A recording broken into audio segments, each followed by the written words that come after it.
Breaking news చూస్తున్నాం. సూర్యాపేట పట్టణంలో దారుణం చోటు చేసుకుంది. ఓ పారిశ్రామికవేత్త కుమారుడు ఇక తప్పతాగి రాంగ్ రూట్లో వెళ్ళి ఒక వాహనదారిని ఢీకొట్టాడు. ఆ బైక్ పై ఉన్నటువంటి యువకుడు కాలు ఒక్కసారిగా ఎగిరిపోయినటువంటి పరిస్థితి. ప్రాణాపాయ స్థితిలో ఆ యువకుడు ఉన్నట్టుగా తెలుస్తోంది. ప్రస్తుతం ఈ అంశం కొంత చర్చనీయాంశంగా మారింది. గత 4 రోజుల కింద జరిగినటువంటి ఈ సంఘటనను అధికార బలంతో ఆ పారిశ్రామికవేత్త మరి దాచిపెట్టే ప్రయత్నం చేసినట్టుగా కొంత చర్చ జరుగుతుంది. రైట్ నౌ మరి ఈ దారుణానికి సంబంధించినటువంటి పూర్తి సమాచారం తెలుసుకుందాం. మా ప్రతినిధి అచ్యుత్ ఫోన్ లైన్లో అందుబాటులో ఉన్నారు. సో అచ్యుత్, సూర్యాపేటలో ఏం జరిగింది, ఎవరు ఆ పారిశ్రామికవేత్త, ప్రస్తుతం ఆ యువకుడి పరిస్థితి ఎలా ఉంది?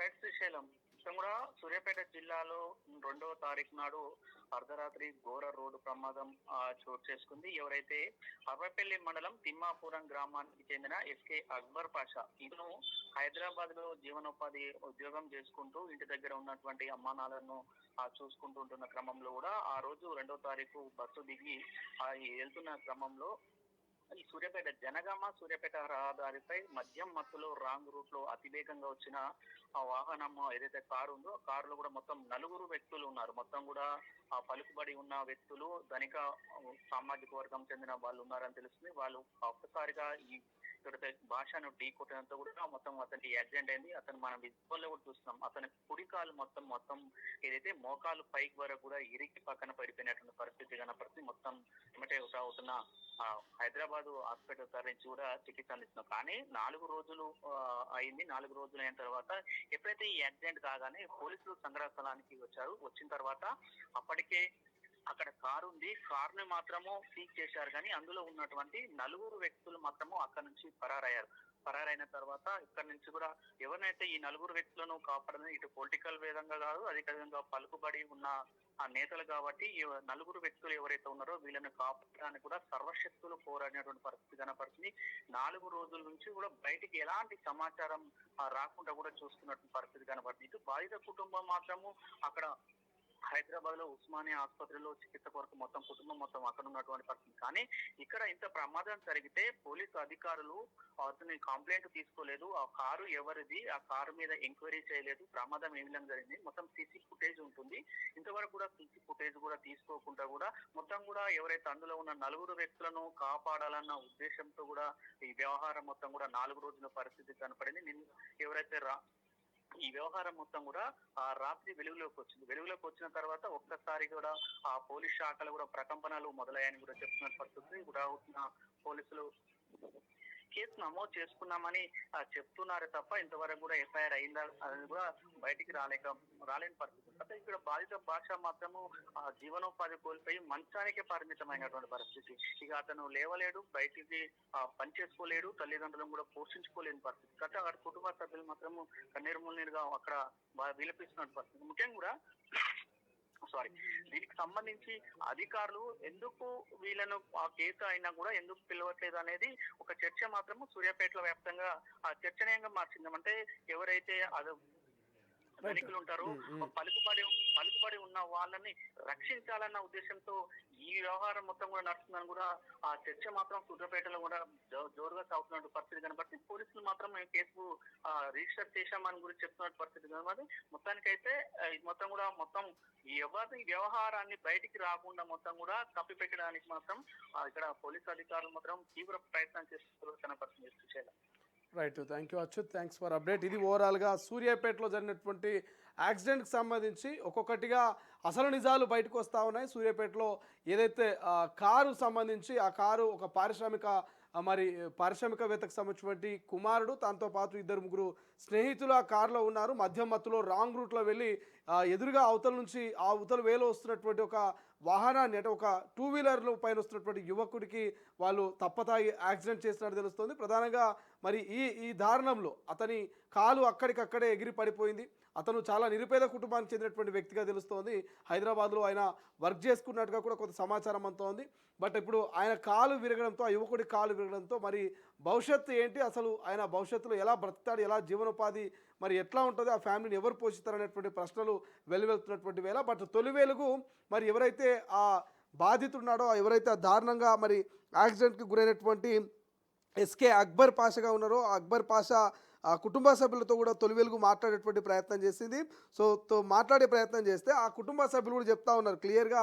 తొలి వెలుగుతో వాళ్ళు చెప్తున్నటువంటి అంశం ఏందంటే ప్రధానంగా మరొక వ్యాపారవేత్తకు సంబంధించినటువంటి కుమారుడు అతని ఫ్రెండ్స్ కలిసి ఆ కారులో తాగి రాంగ్ రూట్‌లో వచ్చి మా యొక్క సోదరుని యాక్సిడెంట్ చేశారు. సో తర్వాత మరి కనీసం యాక్సిడెంట్స్ తర్వాత అసలు రెస్పాన్సిబిలిటీ లేదు.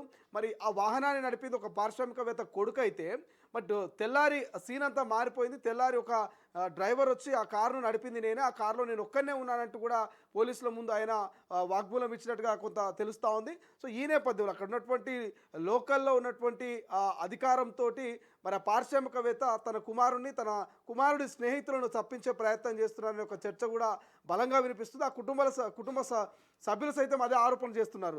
స్థానికంగా ఉన్నటువంటి ఎస్ఐ కావచ్చు, సిఐ కావచ్చు, పోలీస్ డిపార్ట్మెంట్ కూడా కేసు నమోదు చేయడానికి నిర్లక్ష్యం వహించారు. పారిశ్రామికవేత్తను కాపాడే ప్రయత్నం, ఆయన కుమారుణ్ణి కాపాడే ప్రయత్నం చేశారు. మేము స్థానికంగా ఉన్నటువంటి లోకల్ లీడర్లను కలిసే ప్రయత్నం చేశాం, వాళ్ళతో మరి మా సమస్యను చెప్పుకునే ప్రయత్నం చేసినప్పటికీ కూడా మరి వాళ్ళందరూ ఆయన ఒక పారిశ్రామికవేత్త, ఇది కష్టమే, ఈ కేసులో మీరు సైలెంట్గా ఉండడమే బెటర్ అనేటువంటి ఒక స్టేట్మెంట్ ఇచ్చారు తప్ప మాకు ఎవరు సహాయం కూడా చేయట్లేదంటూ వాళ్ళు వాపోతున్నటువంటి పరిస్థితి. బట్ ఇప్పటికీ హాస్పిటల్లో ఆయన కండిషన్ సీరియస్గా ఉన్నట్టు తెలుస్తోంది. సో చాలా బ్లడ్ అంతా కూడా లాస్ అయినటువంటి పరిస్థితి. సో బ్లడ్ లాస్ తోటి హెవీ పెయిన్ తోటి మరి ఇబ్బంది పడతా ఉన్నాడు. కనీసం తినడానికి కూడా రావట్లేదు. ఆయన ఏదైతే దవడ వెముకలు ఉంటాయో దవడ వెముకలు సైతం విరిగిపోయాయంటూ ఆ కుటుంబ సభ్యులు తొలి వెలుగుతో చెప్పే ప్రయత్నం చేస్తున్నారు. అంటే ఉన్నోడికి ఒక న్యాయం, లేనోడికి ఒక న్యాయం అనేది ఇక్కడ క్లియర్గా తెలుస్తోంది. సో మనం విజువల్స్లో చూస్తున్న కారును కనుక చూస్తే ఆ ఫోర్డ్ ఇన్రివర్ కార్ లాగా కనిపిస్తూ ఉంది. అంటే ఒక పారిశ్రామికవేత్త కుమారుడు యాక్సిడెంట్ చేస్తే కనీసం పోలీసులు మానవత్వంతో కేసు నమోదు చేయడంలో కూడా నిర్లక్ష్యం. పోనీ కేసు నమోదు చేసిన తర్వాత వాహనాన్ని సీజ్ చేసి మరి దానికి సంబంధించినటువంటి సీసీటీవీ ఫుటేజ్ని కలెక్ట్ చేయడంలో కూడా పోలీసుల నిర్లక్ష్యం ఇక్కడ క్లియర్గా కనిపిస్తోంది. పోలీసులు ఏం చెప్తా ఉన్నారట, సంఘటన జరిగినటువంటి స్థలంలో యాక్సిడెంట్ ప్రదేశంలో అసలు సీసీ కెమెరాలు పనిచేయట్లేదని చెప్తా ఉన్నారట. సో కుటుంబ సభ్యులు లేదు సార్, టౌన్లో ఇంకొక సీసీ కెమెరాలు ఉంటాయి, టౌన్లో నుంచి కారు బయటకు వచ్చినప్పుడు సీసీ కెమెరాలు ఉంటాయి, అక్కడ కూడా చెక్ చేయొచ్చు కదంటే మీరే నాకు ఉచిత సలహాలు ఇస్తున్నారా, మాకు తెలియదా, అక్కడ కూడా కెమెరాలు పనిచేయట్లేదంటూ పోలీసులు చాలా నిర్లక్ష్యంగా సమాధానం ఇస్తున్నారట. సో ఏమైంది సార్ మా కేసు అని పోలీసుల దగ్గరికి పోతే పోలీసు వాళ్ళు ఒక గంట 2 గంటలు వెయిట్ చేయొచ్చు, ఒక 1 మినిట్ ఆర్ 2 మినిట్స్ మాట్లాడి సరే మేము కేసు ఫాలోఅప్ చేస్తున్నాం అయిపోతుంది ఏంటి సిఏ గారితో మాట్లాడుతున్నట్టు చెప్పి పంపిస్తున్నటువంటి పరిస్థితి అట. సో కుటుంబ సభ్యులు ఎవరికి చెప్పుకోవాలో తెలియని పరిస్థితి.